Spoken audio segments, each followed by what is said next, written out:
جنگ بدر کی فتح سے عرب میں تحریک اسلامی کا جو عروج شروع ہوا تھا اور وہ غزوہ خندق تک پہنچنے تک اس حد تک بڑھ چکا تھا کہ مشرکین، یہود، منافقین سبھی یہ محسوس کرنے لگے تھے کہ اس نوخیز طاقت کو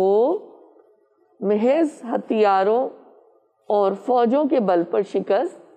نہیں دی جا سکتی۔ جنگ خندق جب کی تیاریاں ہو رہی تھی تو یہ لوگ متحد ہو کر 10,000 کی فوج کے ساتھ مدینے پر چڑھائے تھے، مگر اللہ کی شان دیکھیے کہ 1 مہینے تک سر مارنے کے بعد بھی آخر کار ناکام ہو کر چلے گئے، اور ان کے واپس جاتے ہی نبی صلی اللہ علیہ وآلہ وسلم نے اعلان فرما دیا، اور یہ ہمیں ابن ہشام کی جلد نمبر 3 اور صفحہ نمبر 266 میں پتہ چلتا ہے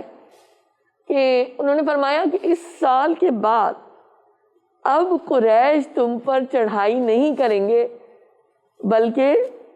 تم ان پر چڑھائی کرو گے۔ تو یہ دیکھیں کتنی زبردست بات ہمیں پتہ چلتی ہے،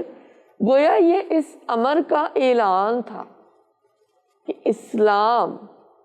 اب صرف بچاؤ کی لڑائی نہیں لڑے گا یا ڈیفینس نہیں کرے گا،